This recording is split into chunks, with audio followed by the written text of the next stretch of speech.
Tragis nasib Bambang Dwi Priyanto, lelaki berusia 65 tahun itu harus menghadapi tangan besi Pol PP Kota Malang. Warungnya yang menjual nasi goreng babi ditutup aparat, alasannya nggak masuk akal. Bambang telah berjualan nasi goreng babi di wilayah itu sejak tahun 90-an, dan selama itu pula tidak pernah ada masalah. Penutupan warung itu berawal dari postingan video netizen di Instagram tentang nasi goreng babi di Malang, tapi tidak ada keterangan spesifik di sana. Pemosting video juga tidak meminta izin ke Bambang. Karena postingan itu viral saat Pol PP Kota Malang menertibkan pedagang nasi goreng babi itu. Tiba-tiba saja Pol PP dan kawanannya menggeruduk lapak jualan Bambang. Mereka memaksa Bambang untuk menandatangani surat pernyataan. Isinya Bambang dilarang berjualan nasi goreng babi lagi di wilayah itu. Selama puluhan tahun, para pembeli sudah paham yang dijual Bambang adalah nasi goreng babi. Karena di spanduknya sudah ada keterangan nasi gorengnya yang ada kandungan B2. Istilah ini sudah dipahami secara umum untuk menggantikan penyebutan babi. Bahkan Bambang juga selalu memberitahu pembelinya bahwa nasi goreng yang dijualnya mengandung babi. Pembeli secara sadar memakan nasi goreng babi buatannya. Nasi goreng babi itu telah menghidupi Bambang dan keluarganya. Dia bisa menyekolahkan 7 anaknya hingga lulus.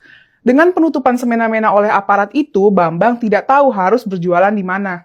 Satpol PP Kota Malang berdalih Bambang telah melanggar Perda Nomor 2 Tahun 2012 tentang Ketertiban Umum dan Lingkungan karena membuat resah masyarakat. Ini tentu argumen yang aneh dan bermasalah karena nasi goreng itu tidak menimbulkan keonaran selama puluhan tahun. Perda tersebut tidak sesuai dengan fakta bahwa yang menimbulkan keonaran bukan Bambang, tapi pengupload video itu. Yang lebih aneh lagi, Pol PP Kota Malang menindak Bambang karena tidak menjual babi di tempat khusus seperti depot atau restoran. Itu artinya pemerintah Kota Malang melindungi pengusaha besar dan menindas pengusaha kecil. Untuk ukuran Bambang, dari mana dia bisa menyewa tempat semewah restoran? Bambang hanya pedagang kaki lima, sama seperti PKL lain. Dia hanya penjual kecil. Lalu, apa bedanya berjualan olahan babi di kaki lima dan restoran? Kalau yang satu dibolehkan, yang lain juga harus dibolehkan. Hukum tidak boleh tebang pilih begitu. Padahal, asalkan dicantumkan dengan jelas bahwa nasi goreng itu mengandung babi, selesai urusan. Tapi kalau alasannya karena tidak berizin, maka seluruh PKL di kawasan itu tidak berizin, seperti Bambang. Tapi, kenapa hanya Bambang yang ditertibkan?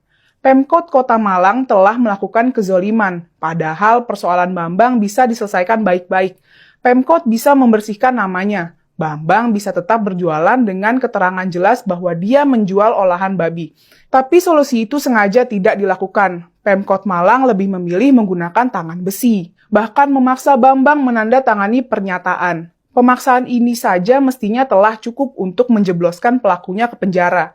Penindasan terhadap PKL di Malang ini menunjukkan kualitas pemerintahan kita yang pro pengusaha besar dan sinis dengan pengusaha kecil, karena mungkin pertimbangannya soal pemasukan daerah. Pengusaha besar setor pajak, dan mungkin sekali uang amplop. Sementara pedagang kecil paling-paling hanya setor uang keamanan. Mungkin inilah yang membuat Pemkot Malang memberikan tindakan yang berbeda. Kezoliman yang dilakukan oleh Pemkot Malang ini tidak bisa dibiarkan. Sesama rakyat kecil harus bersatu, lawan kesewenang-wenangan.